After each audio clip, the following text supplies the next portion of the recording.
Hello, everybody, and welcome to the latest episode of Super Paranormal Chronicles. Today, I am delighted to be talking to Eli Lewis-Lycett, and he's told me that I can call him Eli, so I think I'm honoured. Eli is an independent writer, and he also has his own podcast, and his speciality is Cheshire, Derbyshire and Staffordshire in England. So, Eli, welcome. Thank you for having me, Lee. It's an absolute pleasure to be with you. Yeah, and unbeknown to the listeners, we have just been talking about football for the last 20 minutes. Let's not go there. Okay, so Eli, just tell us a little bit about yourself to start off with, then, please. So I live in Cheshire, which is the green bit between Liverpool and Manchester, if you're looking on a map, pretty much. But I was born and raised in Staffordshire, which is an adjoining county. I've long been a history enthusiast, and I guess that through lockdown, really, all of the half-baked ideas and little plans and projects that I'd been pursuing genuinely as a hobby for a long time suddenly formulated together and kind of leapt out into the world. And that's why I'm talking to you today. And I appreciate that. Yeah, 5 hours time difference, so it's midday here in Canada and just after 5 p.m. in Blighty. Yeah. For those people that don't know, Google it. Only us old folk know what Blighty means. Okay, so you've been writing about the paranormal for quite a while, but what piqued your interest in start to go down that route of your life? So, I guess as a history writer and a folklore writer, the paranormal has always kind of been just out of sight. You know, it's ever present.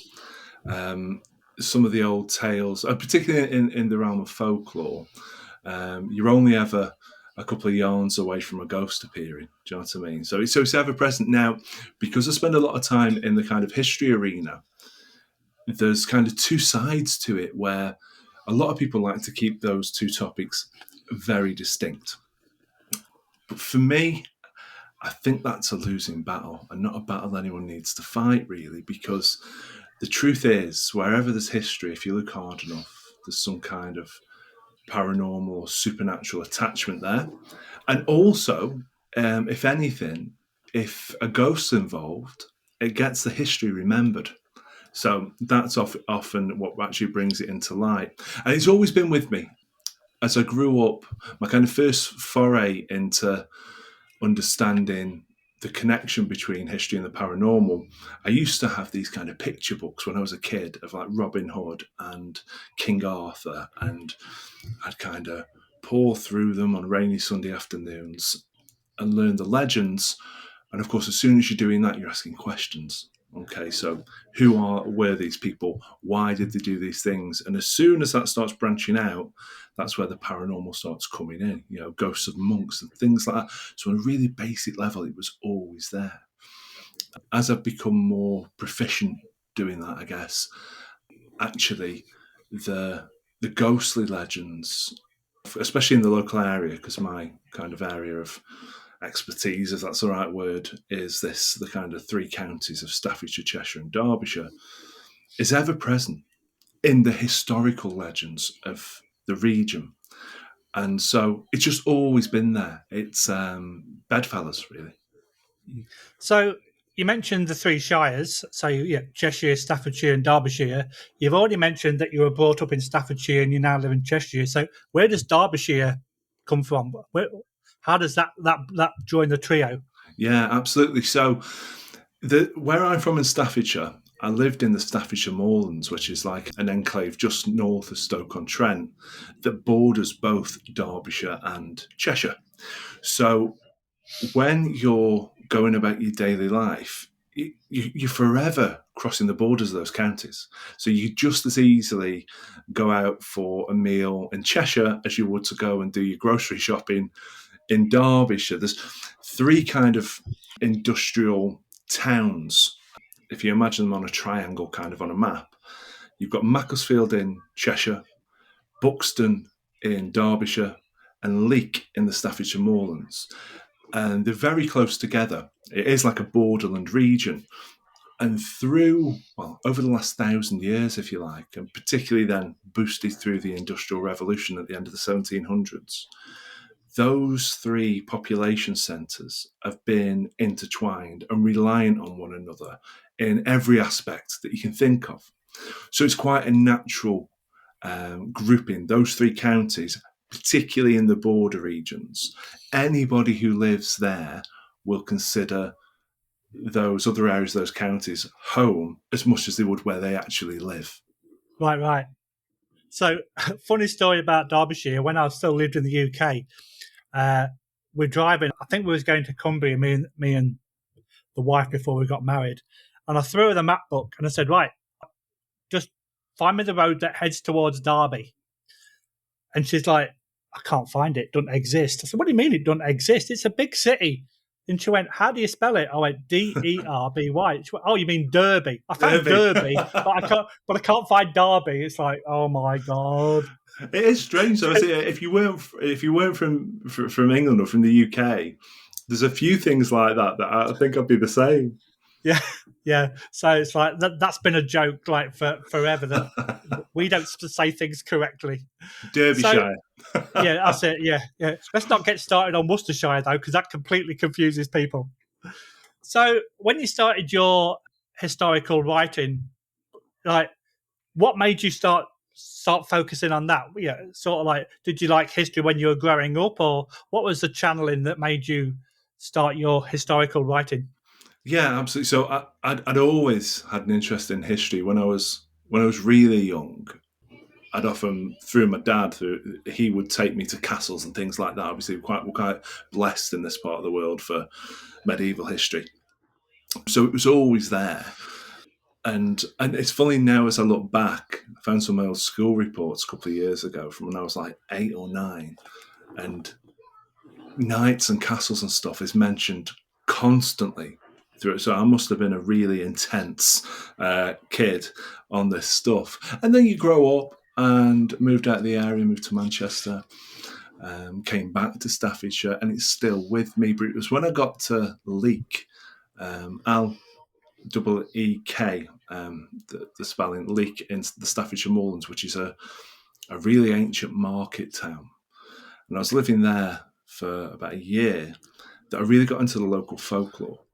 And this is 20 odd years ago.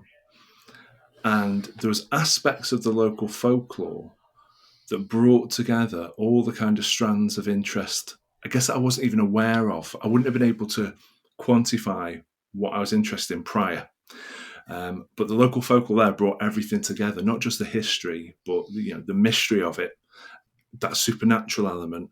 And the land is thick in this kind of, in this base of folklore. And so there was a couple of things within it. And this is like just during my normal life, that really started to grip me. A couple of legends in particular that I started to investigate, because there was stuff in them that, from a historical point of view, really drew me in and asked a lot of questions. And from there, it kind of grew. But that was the basis, this kind of almost investigative element of these legends and folklore and myths. Right. And that's what I kept under my wing for another 15 years until lockdown. It was genuinely a hobby, still is. I've just been fortunate that it's gone the way it has. Yeah, because I obviously doing my research on you, sort of like, it sounds like I'm stalking you, but I'm not. I trust me. And you've been writing for the Haunted magazine, which we'll speak about in a minute, and then you've got your own podcast, and then you created the Mythstorian. So how did you get involved with? I know you've already spoken about the folklore and how you got involved with that, but how did Haunted magazine come about? So it was back when Twitter was usable. So Paul Stevenson, the editor, he'd seen a few things that I'd posted from the Local Mythstorian project online, and he just approached me out of the blue. Wow. Literally that kind of knock on the door on Twitter. saying, look, if you wanted to, we'd love to publish something that you've written. Never any kind of pressure or direction in the best way as well. It wasn't like, if it's about ghosts, we'll do it. It was like, we want you to write for us.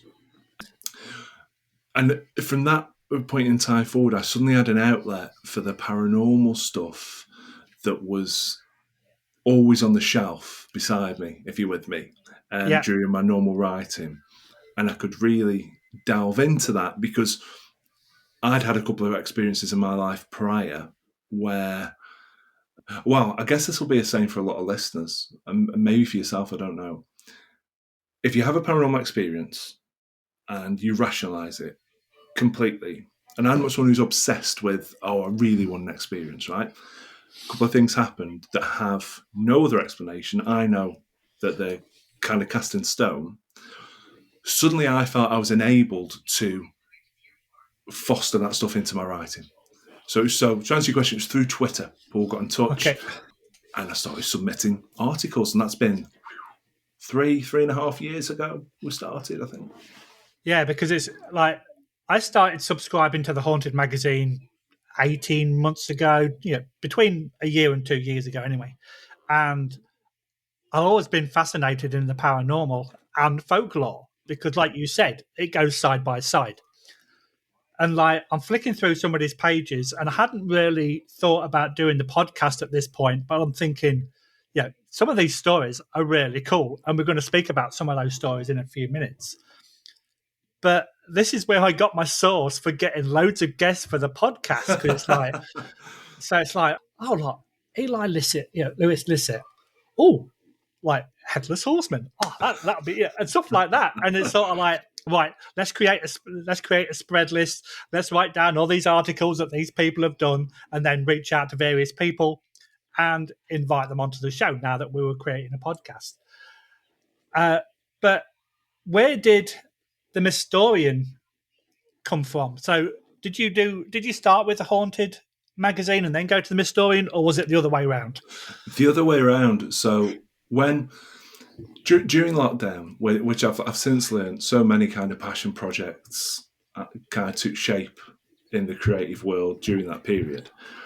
So I was pulling together my writing, and we'll probably touch on it. So for an example, the legend of the Headless Horseman in the Staffordshire Moorlands, I'd been investigating that for 10, 15 years privately. And suddenly I was in a situation where I could piece together, because I had the time, all those bits and pieces. And before I knew it, I'd wrote a 10,000 word article. And I was suddenly like, okay, well, that's nice. What do I do with it? And because that's the leap, right? That's the leap. So you can enjoy your hobby privately for as long as you want, but there comes a moment, and maybe it's a British thing, where it's like putting that out into the world. Surely no one will care. Like, why would I ever do? Yeah, I'm not good enough. Yeah, 100%. And I don't want attention on this, but I was compelled to share it. So it all started. I was like, well, I'll do a website. Years ago, I was involved in music, so I kind of knew a little bit about how to pull a website together and stuff like that. I was like, right, I need a name. And what do I do? Well, it's not quite, it's historical, but I hopefully it's not kind of as dry as history. Mythstorian, it's just like a word I invented. The Local Mythstorian, because my whole thing was, there's so many famous headlines of history in the media that are circulated to the point of boredom, right? So Henry VIII, Tudors and Stuarts, Queen Elizabeth I, 1066 is back again. Whereas I think local history is where the real kind of strange and weird and wonderful tales exist that no one's ever going to write about. So the Local Mythstorian. So that started, and then Haunted magazine probably came about quite quick, actually, maybe like 6 months later, because I was just spamming the internet with the first few articles that I did. Yeah. And luckily, that many people were off work and bored that they read them. bonus. Yeah, absolutely. So it was the Local Mythstorian as the project, and the podcast, the Local Mythstorian podcast. Haunted magazine then came into that. Okay, yeah, and for those that are listening that don't know what the Local Mythstorian is, I'm gonna flatter you now. It's a fantastic website of amazing stories of folklore and hauntings and podcast interviews. It's the go-to. If you want to find out about Eli, it's the place to go to. That's very kind of you. Thank you. And it's true. It is true because Cheers, mate. it's so well organized, and you've got separate things for separate stories. Like, I wish that I could have a website half that good. Well, I wanted it to be a bit of a hub. I guess I had a kind of a thing whereby for this area, wouldn't it be wonderful if I could kind of become the guy for this area in this topic? And I think with writing for Cheshire Life Magazine, so Cheshire Life is a kind of high-end magazine in Cheshire about all the kind of local events and culture and history and lovely restaurants and all this kind of stuff. And they give me a history column every month, Nice. a folklore column, which you would not put those two things together. So when that happened, I kind of thought, well, heaven forbid saying it out loud, but I might have achieved that kind of goal. But thank you very much. You're very kind. Yeah, and it's definitely keeping you out of trouble because if you look at how many events that you've been to and you've got coming up, like you must be doing events at least weekly. It's keeping. There is stuff that can get that regular. It's basically all my spare time because I work a normal job. Do you know what I mean? It's like, I'm busy, as is everyone, but it's been all that spare time for the last 5 years. October 2020 it launched, and funnily enough, 2 nights ago I was doing a talk at a theatre here in Cheshire, like a homecoming, I guess, on the history of witchcraft in Cheshire, which is quite a broad topic. And it kind of brought me full circle because I've got new plans and projects that have been germinating for perhaps 12 months that I really need to invest the time now in to bring them to fruition, because I found some notes for one that I'm working on now from 12 months ago, and I'm like, I haven't done anything on it. Like, I need to focus in that way. So that's probably the last live event for a little while. But going out into the kind of historical communities and talking about the folklore and history of that region with people who live there, which I've been really fortunate to do, is fantastic. And we've done some paranormal ones as well. We actually did Paracon last year because I do the Inspector Paranormal Podcast. I'm the historian on that. So it can be as busy as you want it to be. And sometimes you just have to kind of make sure everything's in its right box. Oh, yeah. And when I decided that I was going to do a podcast, I thought I had plenty of spare time. And now, like I say, with the emails contacting you, like me and you have been in contact for a good 6 weeks. Yeah, and reaching out to other people and planning the podcast in advance. I've got enough scheduled podcasts to last me until September. That doesn't surprise me because especially what you do, because you're reaching guests. Because I do everything. Mine's more narrative based, but the project in general, it's kind of crazy. So you just want to be a writer and maybe a podcast presenter, I guess, and then you have to be able to do social media, web design, sound editing. The list goes on. So I totally get that. You thought you'd have plenty of time. Yeah, and that's it. And like I say, I have a normal job as well. Plus, I do Comic Cons as well. So, wow. I've got a meeting tomorrow for the first big one of the year in Montreal. So we've got Lord of the Rings people coming and stuff that. So so that's going to be start my time getting even more compact. So let's talk about some of your stories that you've been written. The one that I want to speak about the most is the Moorland Rider. Yeah. The Headless Horseman that you've already touched on already. So enlighten me about the Moorland Rider.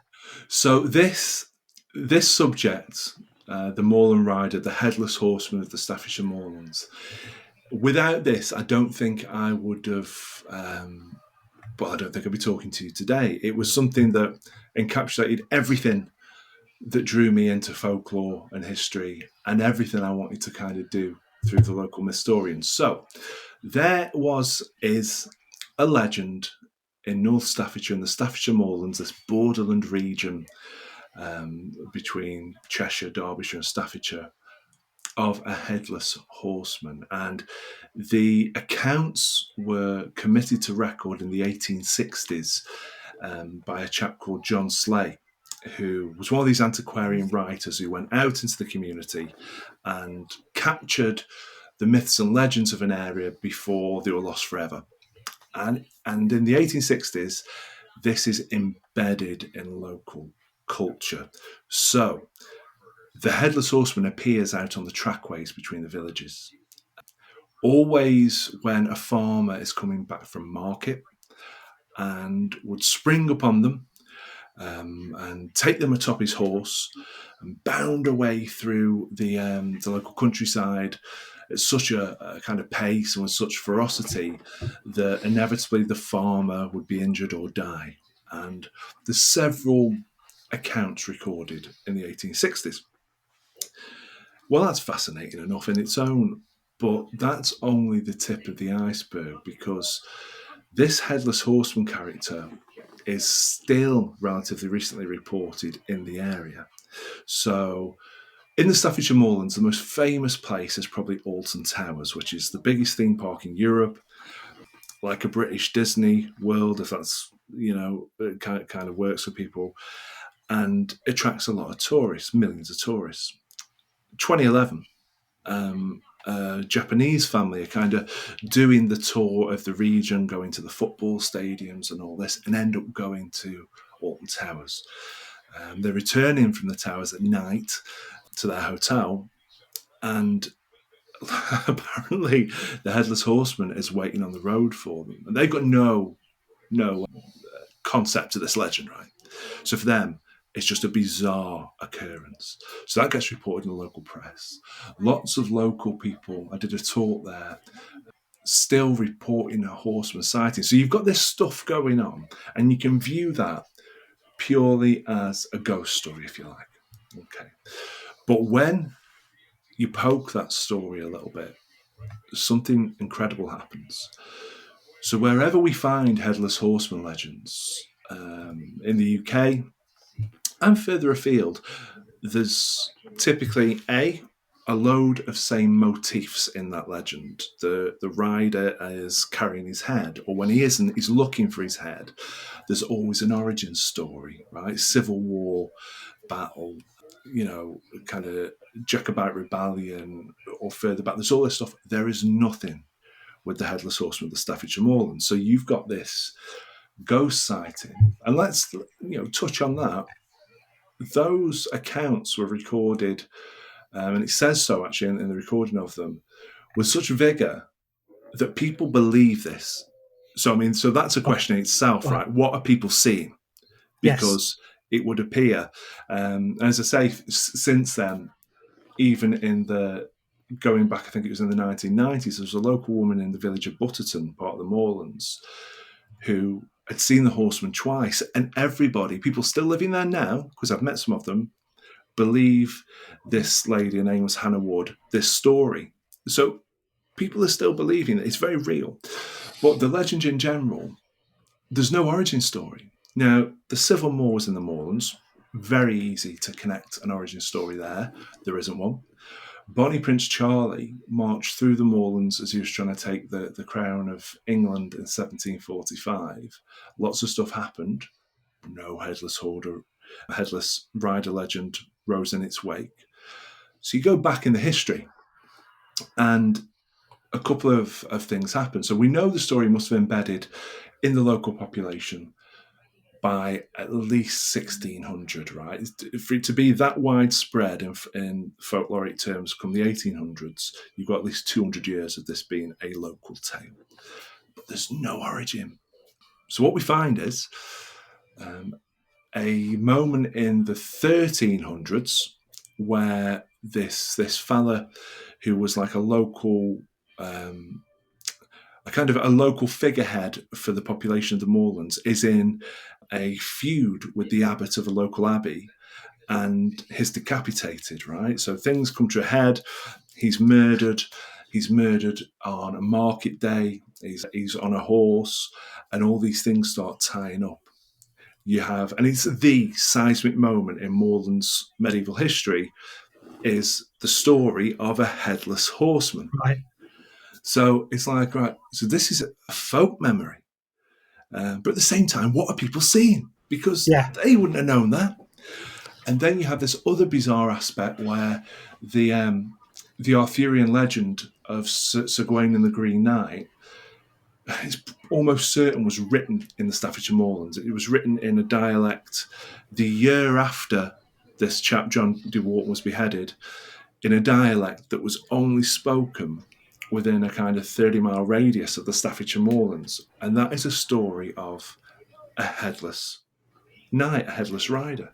Again, so that was the, as you can imagine. I mean, I don't know if I've done it justice there, but there's so many facets at the top end. People are seeing a headless horseman haunting the trackways to this day of the Staffordshire Moorlands, and they know nothing of the legends, nothing of the history. So what is going on? Yeah, for sure. And it's weird because there's 2 points that I want to mention. Yeah, you mentioned about what are people seeing, and if I'm interviewing people, in an investigation or on a podcast, if they're a medium or if they've seen, an apparition, I want to know exactly what you've seen, right? Because it helps me learn about what I'm doing. Yeah, and like I've spoken to different mediums, and it's like, right, when you see a spirit, what do you see? What do you feel? What do you hear? Yeah, and I'm trying to get a picture in my mind of exactly what's going through them, so to speak. While they're seeing that apparition, and that's a really good point. And the other point I wanted to mention that I find really amusing is whenever people talk about people on horses as being ghosts, 9 times out of 10 they all seem to be headless. It's like, why is that? Yeah. Well, it's a great point, and it is a trope of folklore, isn't it? A headless rider appears in this location, and it mutates and migrates and appears in another location 100 miles away, a headless rider again. But that was kind of the point with the Staffordshire Moorlands rider. All those stories that spring up that are all broadly similar. This is not.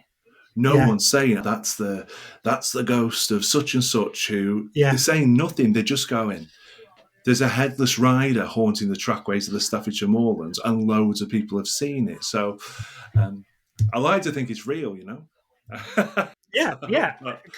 And I think anybody that does it, that's involved with what both of us do, our main objective is to experience what other people have seen, to see what other people have seen, and to experience it for yourself. Like, I've always been a little bit skeptic, but I've got an open mind. And last November, I was at a jail about an hour away, and I'm walking around with a camera helping somebody set up for a public event, and I got stroked down the side of the face. Right. And it was a sterile room. It had been recently decorated, so there was no spiders, no cobwebs, nothing hanging down from the ceiling. And it just felt like I got a stroke down the side of my face. And it's like, I experienced that. Yeah. Nobody else did. So I can tell people what I experienced, but they could go in there and experience nothing. Yeah, absolutely. Yeah. And the power of these experiences. So many years ago, this story is really prosaic, but I think it might illustrate just how weird and wonderful the topic is, your topic is, right? So 20 odd years ago, I'm living in Manchester. It's Salford, actually. For listeners, Manchester and Salford kind of intertwine with one another, so you can think of it as Manchester. And I'm living in an apartment building that overlooks the River Irwell. So if anyone wants to go on Google Maps, I can tell you exactly where this place is, right? It's called the Peninsula Building in Kersal. I'm on it. Yeah, you can see it all. And what you'll find is a bizarre kind of layout. So you've got this apartment block, gated, lovely place, backing onto the river in the country park, surrounded by an estate that was quite dangerous at night, right, shall we say. Anyway, so we're living there, and it's 2005, 20 years ago. Now, I smoked at the time, right, cigarettes, right? And obviously on the 10th floor of an apartment building, it's a pain to get in the lift and go down and go out for a cigarette. So I would sneak along to the end of the corridor, crack a window open, and have a cigarette out the window. I feel really like naughty saying this, right? But it's the truth. Anyway, so it's a Sunday afternoon, nothing special about the day, middle of the afternoon, and I pop out of my apartment, go to the end of the corridor, crack the window, light up a cigarette, and the view is over the River Irwell. So meandering river that leads into the city of Manchester, and greenery. Okay, beautiful view, actually, not what I would envisage when I first moved to Manchester. Now, so I'm having the cigarette, I'm looking out, and this figure appears on the pathway besides the river. Now, don't forget, I'm 10 stories up. And at first, it was so hard to kind of reconcile what I was seeing. It was a brown kind of cloth figure, which I suddenly realised, oh my God, that looks like a monk, right? Like a medieval monk right there. Wow. But it's too big, right? It must have been, I'm quite tall, I'm like 6'5", right? This thing must have been taller than me. It must have been like 8 foot. It was too big like it had been superimposed. I shout through and call my partner at the time over. And she comes to the window, and I point out the window, I say, can you see that? And she's like, yeah. And she's like, oh my God, what is that? And as we're watching it, it vanishes. Wow. Right in front of our eyes. Now, there are times when I'm careful about telling that story, because you can imagine historical circles, it can kind of mark your card a bit, but it's the truth. Yeah. Whatever that was, and that kind of really changed my perception on these issues, to the point whereby, as we discussed before we started recording, it cements a belief, and it's not like you're a crusader for the cause. But I know what I saw, as Uncanny says. I know what I saw. Exactly, yeah. You know what you saw. I know what I felt. Yeah. Nobody can take that away from you. Yeah, and it's personal to you and to me. Other people see other things and feel other things, and it's personal to them. You can't take that away from that individual because it's what they've experienced. Yeah, you don't know what's going in my mind, and I don't know what's going on in your mind, and it's the same kind of principle. Definitely, and I think, and that was, do you know what? I think as I've looked back over the years, because that's the other thing. I think you look back and say, did that really happen? Because someone else saw it as well. I think that's really spurred it on for me, that it's never left me. Yeah, because it was completely verified. And there's another part to the story which is even better. So the next day I go into work, right? I worked across the other side of Manchester. And again, you can look this up. And at the time, this was shocking to me. And I'm talking to a work colleague at the time, and I said, oh, yeah, you know what? I saw this really weird thing last night. I think I saw a monk walking beside the River Irwell. Now, my colleague's from Manchester, right? Is actually from Salford. And she turns to me and she said, oh, that'll be Kersal Sal. I was like, what do you mean? There was I forget which house it was, it might have been the Benedictines. There was a grange for the monastery there. And I did not know that at all. So, and you can Google that. So Kersal Sal, Kersal, Kersal, so region Salford, Sal, Cell. It's on Wikipedia, right? We didn't have Wikipedia. Well, I didn't 20 years ago.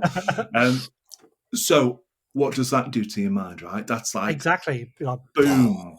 Yeah. Like, it couldn't have been a better verifiable experience. Like, crazy. Yeah, rather than saying, Eli, I think you need to go and speak to a doctor. Yeah. It was just like, oh, well, that was Kersal Sal. Yeah, that's crazy. So you've got so many different stories to talk about, but I do want to speak about the Eagle Centre Poltergeist. Wow, We're changing complete rhythms now, and we're going to a shopping mall that experienced a poltergeist. So Yeah, so Let's go. this is in the city you mentioned earlier in our conversation, the city of Derby. Derby's a very ancient city, but obviously, like everywhere, it's been modernised. If people are familiar with York and Chester and places like that, there's parts of Derby that could be that way, you know. But anyway, so there's a shopping centre, a market, a shopping mall, you know, as you say, that's set up there. I think it was in the early 80s from memory. And all the businesses come in, and you've got shoe shops and, you know, clothing outlets and all these kind of places. And they start having a problem, which is in all of these independent outlets within that building, they start experiencing poltergeist activity. Things flying off the shelves, figures kind of being spotted after hours by security men, you know, walking through the corridors and the hallways of the shopping centre. And it gets so serious that the local authority, the local council, I don't know what your version will be over there, but the local kind of jurisdiction, call a meeting and decide two things. The first thing, they're going to issue an official pamphlet, like a guide book, to all of the local shop owners that declares that poltergeists are a natural phenomena, and if you ignore it, they will go away on their own, because people are leaving. They've invested all this money in the shopping centre, attracted all these new businesses into the city, and people are going, do you know what? We're moving out, man. We're not dealing with this. So that's fascinating in itself, isn't it? Because the local authority have to say, I guess it'd be like City Hall or something on your side of the pond, have to get involved because it's costing the city money. So they issue this leaflet and they hold an exorcism with the, I think it was the Bishop of Derby or the Archdeacon, literally in the basement of this shoe shop, where things are flying around. Boxes of stock are flying around. They're all seeing this. They hold an exorcism. It gets worse. So then they're pulling out now, and things are getting really, really dire. They hold a second exorcism, and things tend to chill out. But there's so many stories over this period where it was happening there. And it's one of those things where it kind of permeates through every level of an organisation. So you've got council officials. I mean, God knows what their meeting must have been like the day they decided they're going to have to deal with this, right? 100%. Someone would have got the job of typing up the pamphlet. That's So you've got that. You've got security guards and local police, because one of the stories was two security guards saw what they thought was a young girl in one of the shops after hours. So their natural thought, right, is, oh my God, some kid is we're locking up, we're shutting down for the night, and some kid's roaming around in there. So that becomes a very kind of meat and potatoes issue, I like to call it. It's very practical. Yeah. There's a kid lost. We're going to be locking him. We've got no kid found. The police are called in. While the police are there, a box of stock apparently flies across the room of the shop that they're in and just misses this copper, this policeman.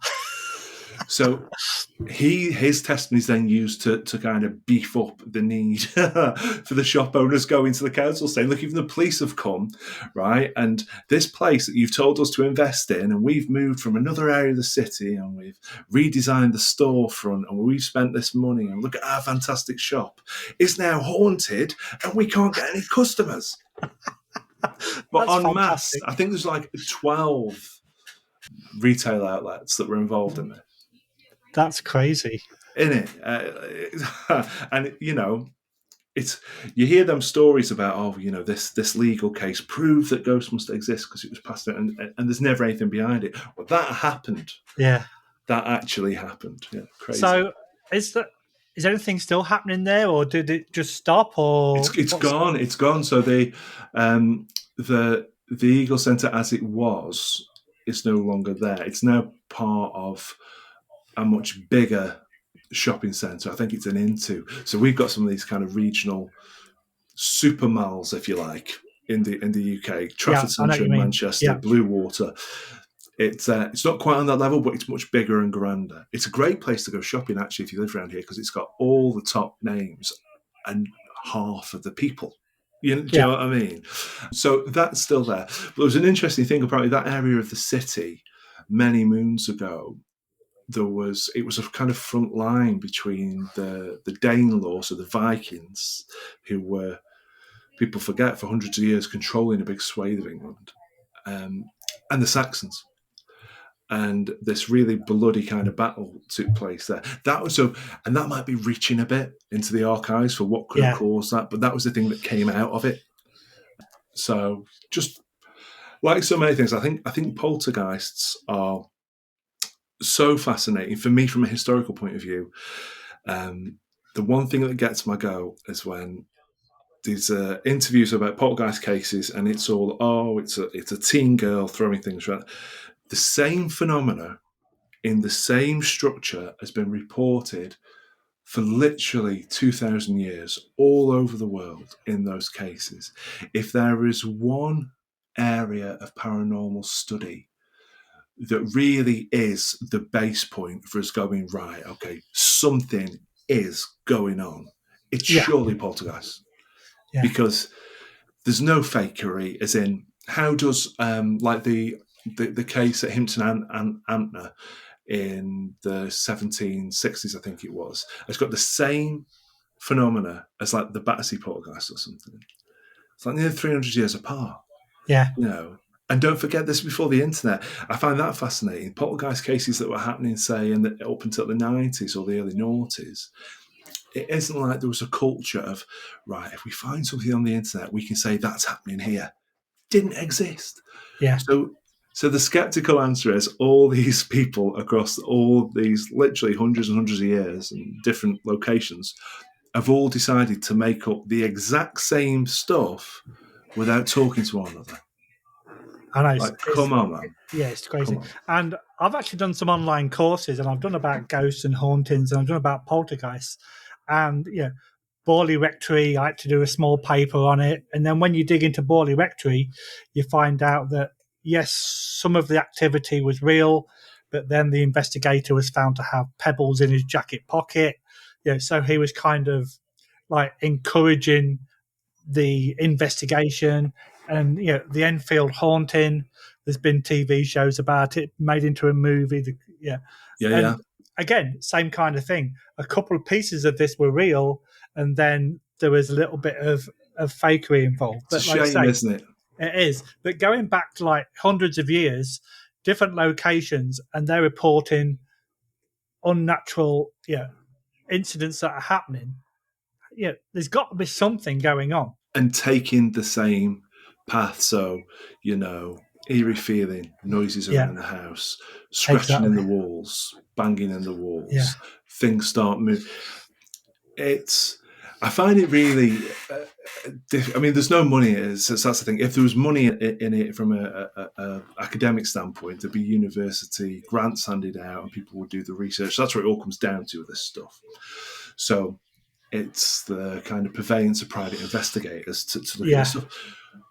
But you just got to take a snapshot of it and you're going, whatever this is, and do you know what? It may not be spirits. It may be us. I'm open to all that stuff. 100%. But it's happening. Yeah. It is happening, and it is not, by and large, of course there's fakery involved in some cases. You can imagine, can't you, if you were a paranormal investigator in the mid 20th century, and you've loved this stuff all your life, and finally you get this case, and then people are coming, you can kind of see how you would take steps to make sure it performed on cue, right? Exactly. Isn't it? Exactly, yeah. It spoils it, yeah. But you can see how people are just people. You can see how it would happen, and it's such a shame that then goes, the whole thing is rubbish. They get tired with the same brush, Yeah. So I know that we've been talking for a while, but there's two more things I want to mention. But guess what? You're coming back onto this because there's so many stories I want to ask you about. I'd love to come back, mate. Also, so one of the things I want to ask you is you've written so many different stories on folklore and about ghosts and the paranormal. Pick your favourite. The Headless Horseman of the Staffordshire Okay. Moorlands. I was going to say apart from the Headless Horseman because you just mentioned it. But okay, so understandably the Headless Horseman. Okay, because and I think they fascinate a lot of people as well. Yeah, 100%. I mean, another one would be the Bakewell Witches. So the town of Bakewell in Derbyshire again. Yeah. During the witch craze in the 1600s, it's a unique tale from that period. So during that time, 500 supposed witches, were brought to trial, 112 of them executed with hangings. These two are tailors. They're in their tailor's shop in the dark hours of the morning. The lodger is in the upper room above them, and he spies them through the cracks in the floorboards, reciting an incantation, and apparently they vaporize into thin air. He then repeats the incantation, gets it slightly wrong, and instead of the incantation is over thick, over thin to the cellar in London, right? He's then sucked out of the window of his room and is flown down to London in an instant, smashing against all the rooftops on his way, wakes up in a cellar. A night watchman, this is where perhaps the truth comes in, wakes up in a cellar, drunk. The night watchman in a tailor's in London says, "What are you doing here? How have you got here?" And he says, "Well, officer, what it was, you see, was I lived with two witches and I overheard them with this magical incantation. And anyway, but the thing is, they end up getting executed for it." Wow. So that, I mean, we can talk about another time. Yeah. Incredible. Wow. Yeah. But really happened. Not them teleporting to London, although who knows. Yeah. It's like. But the event took place. Yeah. Okay, son, come with me. Well, the worst thing is, okay, son, point them out to me, because we all believe in witchcraft. Yeah, exactly. So yeah, and we can kind of relate over here because we had the Salem witch trials. Of course, yeah, just down the road. So definitely relate. So one of the final things I want to talk to you about today before we have to go, and we'll talk about football again offline. Last night I released my latest episode, and I was talking to somebody who you've got now involved with, Andy McGrath from Weird Britain. Yeah. So that came about. So Weird Britain is a TV show kind of about the strange customs and the weird and wonderful folklore, all this kind of stuff. It's on a channel called Blaze TV. So unfortunately, I couldn't appear on the show because the filming schedule was just, and I get why, it was so short notice, right? I couldn't. It was like the next day out of the blue. But Go sick. Go sick. It's fine. I'll take a sick day. Well, I suppose. But yeah, we had a really good chat about some of the legends from Staffordshire, and I think they're kind of including bits and bobs of them in the second series. I don't know, but yeah, it was good. I hope to speak to him again because I'd love to do it. But here's the thing: you must come across this as well, right? So you've got this amazing project that you look after, but you've got real life alongside it as well. And so, unfortunately, the truth is, if someone at a day's notice says, "Can you be 80 miles away?" I'm like, with all the will in the world, like, no.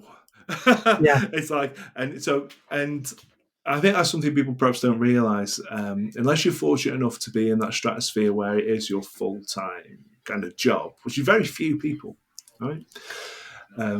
You are always battling with the realities of life.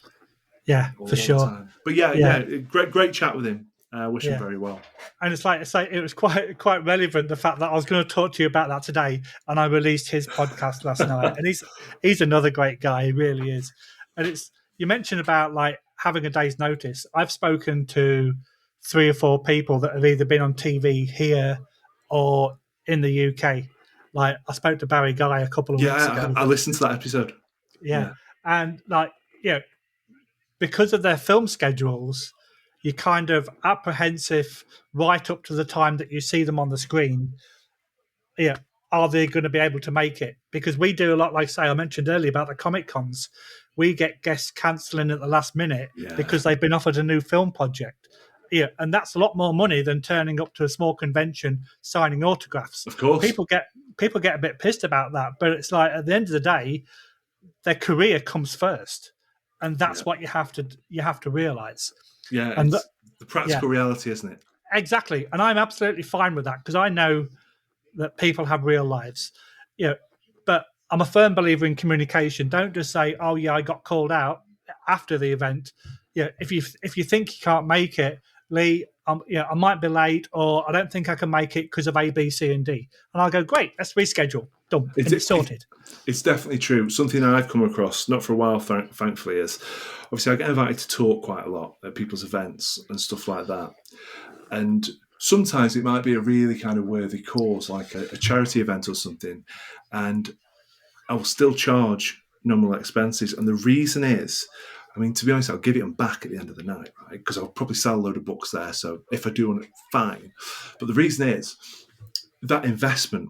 So if I just go, oh, no fee for this, that's fine. Are you going to actually make sure the event goes ahead? Or am I going to turn up 3 months later on a Thursday night and the doors are locked? Yeah. So, and it's all this stuff that goes around. And I think that would be an interesting topic, really, on someone's podcast about the realities of having a project like yours or a project like mine, etc., and just going, it ain't easy, mate. It ain't easy at all. Yeah. And like I say, and that's one of the reasons why people in the UK, I will kind of stick to the weekends to book them, and then people in North America, right, weekday nights, because it's there's less chance of screw-ups in the scheduling. Eli, thank you very much. You've been an absolutely amazing, and there will be a part 2, maybe a part 3, who knows? But I'd love to have you back on, and we'll talk about all the other things that I've got across the top of my screen that we've not been able to talk about. There's witches and there's demons and the boy that was buried alive. There's loads more that we could talk about. But for now, I thank you very much. It's been an absolute pleasure, and I definitely look forward to speaking to you next time. Thanks very much. Thanks very much, Lee. Take care. Bye-bye.